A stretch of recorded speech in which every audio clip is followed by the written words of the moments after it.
So we just had a interesting news cycle over the last couple of days. A balloon floated over the Aleutian Islands across Canada through Montana and down to South Carolina. Presumably, it was a Chinese military surveillance balloon. Initially, there was talk of shooting it down, or supposedly the president called for shooting it down while it was over Montana, and the Defense Department said no, and then ultimately they shoot it down over the Atlantic. There's a bunch of stuff that doesn't really add up here, so I'll give you information as I understand it. Uh, do keep in mind that this is me talking as general knowledge I understand about atmospherics and other stuff like that, light propagation, RF propagation, etc. Okay, so presumably an object that big passing through one of the critical air defense detection networks on the world should have detected it before it being spotted in Montana. Uh, Ultimately, shooting it down over the Aleutian Islands would have been far more sensible thing to do, assuming it was detected out there. So, to understand what that means, there are four different possibilities. One, that it blew right through the radar nets, either undetected or mischaracterized. So either it didn't get seen at all, or it was seen and people didn't realize what it was until later. Uh, if that did happen, that's very disconcerting. However, it seems a lower order of probability because, like I said, it is one of the more critical nets out there in terms of detecting things moving through the atmosphere. And could be an indicator it's time for an upgrade. Second possibility is that the U.S. allowed it to transit the entire country in order to characterize its communications or look for downlink sites. Now, the big question that people aren't talking about is how is this platform relaying information back to the Chinese, assuming it is at all? Uh, you run into different problems. Your three most probable likelihoods are uh, something in the high megahertz that punches through the ionosphere and is possibly talking to a satellite. I mean, it's doable, but it's a pretty big operation for something along those lines. And essentially, the problem you run into is once you start getting up to levels where you can punch through the ionosphere, your reverse footprint, call it a sky print, gets smaller and smaller, making it a difficult thing to do, not impossible. The question is it worth what they did if the Chinese were doing that, is it worth all the effort they put into doing it? Um, Another way is lower frequency RF to bounce off the ionosphere to possibly ships in the Pacific that might be picking it up. Uh, or uh, Obviously, one of the things that's been in the news is they've been talking about Chinese buying up chunks of land and stuff all over the United States. It is possible that they've set up some form of downlink sites in these places. So there's a possibility the U.S. allowed this balloon to transit, hoping that it would broadcast information, and then they used uh, our abilities to characterize the communications and learn about how they do things. Uh, if it was like a downlink thing, that would be a very major boon to the U.S. to be able to discover something like that going on. Another possibility is that the U.S. intended to let it transit unannounced to avoid messing up negotiations. Uh, Another possibility is that there is some kind of clandestine open skies agreement where we have made some kind of agreement with the Chinese to allow these things to transit in order to build some form of mutual understanding between us. But I can't think of a reason why we would do that, but it's not out of the question. So another question that comes up is why admit to it while it's over Montana? The US could have easily made up any number of reasons to explain it as something other than a Chinese spy balloon. Uh, could have claimed it came from any number of U.S. agencies. They could have even just said, "Oh yeah, the Chinese are right. It is a civilian balloon, and it's no threat to us whatsoever. It's it was deactivated flying over the Pacific." Yet they presumably allowed it to pass over the Aleutians, pass over Canada, get into Montana. Somebody sees it, and instead of coming up with a cover story, they say, "Oh, Chinese spy balloon." Why? Perhaps the balloon was being allowed to transit with the plan of not announcing it, but somebody with a clearance, unhappy about the situation, leaked it to the press. And then essentially it becomes a fait accompli where the rest of the Department of Defense has to acknowledge it. It's possibly that somebody decided that a public incident was a benefit or a bane to negotiations with the Chinese. Shooting a balloon down over the Aleutians wouldn't have made much of a news story. Shooting it down, or basically letting it track the entire U.S. and then shooting it down on the Atlantic coast, turns into a huge story. It could be that the United States in negotiations will turn around and act the injured party and demand some sort of concession for it. Alternately, someone may have not been happy with the fact that we're negotiating with the Chinese at all and was actually attempting to derail the negotiations.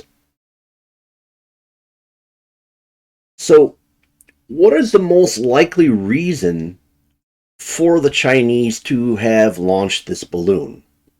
Now, there's two huge unknowns here. The first one is questionable maneuverability.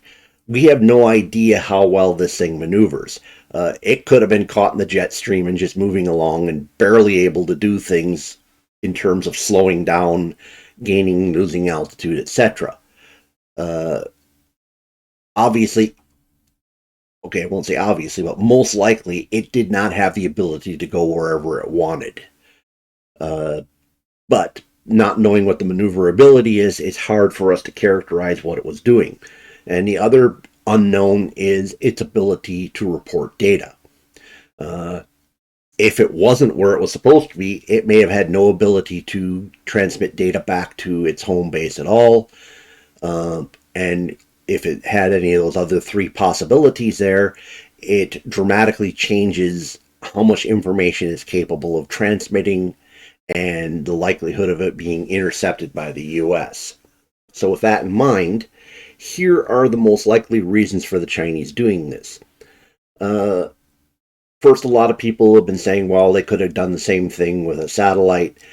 Not exactly true. A lower altitude camera will pick up better details than anything exoatmospheric. The more atmosphere you put in between the camera and your target object, the more gyrations you have to go through to subtract the atmosphere to get a better image. So you ultimately get more distortions. And it depends on how critical of the detail you're looking at. Also, if you're talking about the various bandwidths running from near IR out to, well, actually it could be ultraviolet out, not as likely, but okay, let's say near IR out to thermal, possibly ultraviolet on the other side. These various bands, some of them get more and more distorted the further and further you go away from them. So you get better energy returns on those particular bands the closer you get to them, especially if it's a critical band that's giving you information that you can't. I'm assuming that they're analyzing the various photon returns in a manner that's beyond just looking for an image, essentially characterization. Another possibility for a balloon is dealing with the ionosphere and critical frequency. Essentially, the way the ionosphere works is at a certain point, certain frequencies can't penetrate the ionosphere and they bounce. Sometimes this is an intentional thing because you can get a signal to kind of go around the world if your ionosphere is right and you got the right kind of signal. Then you get to a certain point where part of the signal bounces back and part of the signal passes through the ionosphere, and then you get to a point where all signals pass through and nothing bounces. It's possible the Chinese were looking for something below critical frequency, something that could not go exoatmospheric, something that would be useful for them to catch below the ionosphere. I would call those two the least likely, just based on our maneuverability and ability to report data things. Now, if the balloon was highly maneuverable and or capable of reporting data in greater amounts, then the essentially the light band / camera issue or ionosphere frequency issue becomes more likely. Okay, another possibility more likely is that they were testing the upper atmospheric currents as a dry run for balloon-based weapons. People kind of like, what would that mean? Well, 60,000 feet would probably be a halfway decent altitude for an airburst, especially EMP style. A lot of people misunderstand how EMP works. You can't just set off a nuclear device anywhere and expect for maximum value in EMP. There's a function the EMP has in relationship to the upper atmosphere where if you go too far south, you actually minimize the amount of EMP that's generated because it has this spreading effect that heads south towards the equator. Setting one off above Canada would be roughly optimum in terms of blanketing a large chunk of the United States with EMP. The 60,000 altitude, not as good, but reportedly this balloon can go up to 120,000 feet. Another possible weapon could be biological, basically aerosol dispersal. And if people think that's far-fetched, actually, Japan attempted to do similar things to us during World War II, and I believe the United States attempted doing similar things back to them in terms of that. So I think that's a possibility. Another likely possibility is it was meant as a diplomatic insult or a show of force, essentially making a kind of potential spy platform run against a country isn't likely to make them happy, so they may have been showing their displeasure, saying, hey, you guys did something to us we don't like, we're going to do something back to you. That's not huge, but it's enough for you to realize that, yeah, we're flipping the Chinese middle finger at you, which if it's like the Koreans, it's more like, got your thumb, got your nose rather than the middle finger. But another possibility is if it's well known that balloons could be used for weapons-based platforms, it could also have been a show of force, saying, hey, look what we can do. And then, again, you have to take into consideration that it very well might have been exactly what the Chinese were saying it was, an off-course balloon. And it could have been either civilian or military. Now, to take into mind that there